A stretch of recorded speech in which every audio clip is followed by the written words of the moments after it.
Você já parou para refletir quantos líderes ocuparam o trono mais sagrado do cristianismo?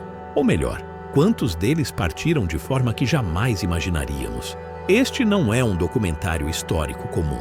É uma jornada através dos bastidores sombrios do Vaticano, por salões onde o incenso se mistura ao silêncio e onde o poder, muitas vezes, fala mais alto que a fé. Se histórias reais de mistério, fé e enigmas espirituais despertam a sua curiosidade, você está no lugar certo. No canal Bíblia Revelada, apresentamos o que foi esquecido, ou escondido, por séculos. Prepare-se para mergulhar em uma narrativa onde santos e sombras dividem o mesmo altar e onde o que não está nos livros, nem nos sermões, ganha voz. Você é fascinado por histórias que misturam fé, fatos e o inexplicável? Já se inscreva agora, porque o que está prestes a ser revelado pode desafiar tudo o que você acredita saber sobre a Igreja.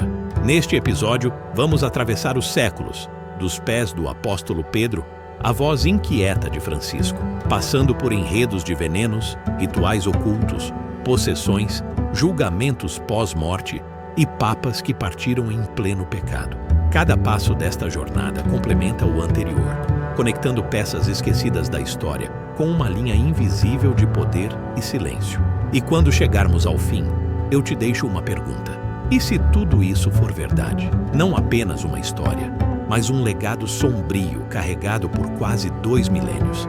Mas para entender como o trono de Pedro se tornou um símbolo de poder cobiçado e muitas vezes maldito, precisamos voltar no tempo. Porque por trás da santidade do cargo, existem histórias que foram enterradas. Algumas, literalmente. E é aí que tudo começa. João VI, eleito aos 18 anos, transformou o Vaticano em uma corte de prazeres carnais. Relatos históricos falam de orgias em salões sagrados e relações com religiosas. Mas foi sua morte que escandalizou até os pecadores da época. Flagrado em adultério com a esposa de um poderoso romano, foi espancado até a morte. Outros sugerem um derrame no ato. Oficialmente, silêncio. Mais uma vez, o Vaticano silenciou. E João VI não foi o único a unir escândalo e tragédia. Com o passar dos séculos, os corredores do Vaticano voltariam a testemunhar mortes ainda mais brutais e conspirações dignas de guerras silenciosas. João VII, 882. Diplomático, porém cercado por traições.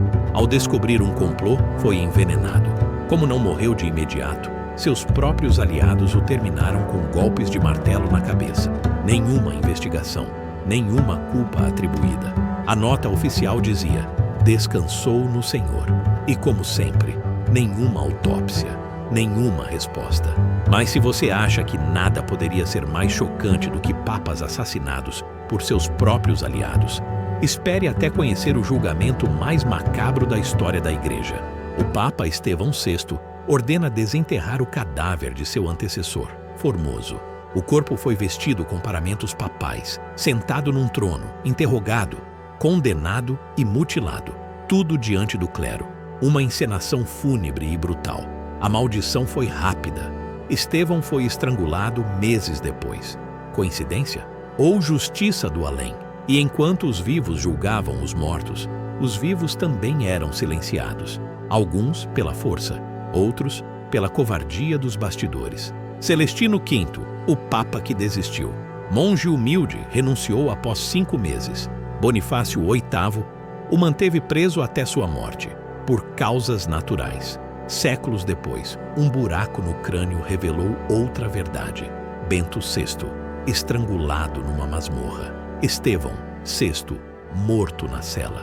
Todos eles, peças de um jogo onde a santidade era fachada. E quando pensamos que o trono de Pedro não poderia ser mais corrompido, surge uma família que transformou a sede da fé em palco de veneno, desejo e destruição.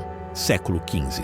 Alexandre VI, o infame Papa Borgia, morreu em meio a um banquete envenenado, vítima do próprio plano. Alguns dizem que bebeu da taça errada. O corpo se decompunha em vida. O povo murmurava: foi a mão de Deus ou a maldição que ele próprio criou? Mas o veneno nem sempre vinha em cálices.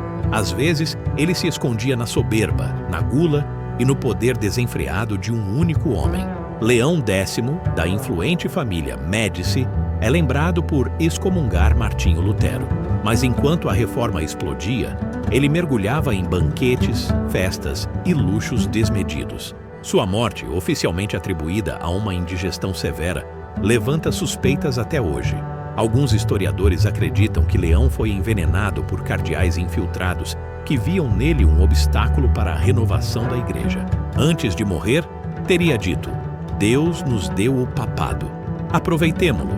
E assim o fez, até o último suspiro. Séculos se passaram.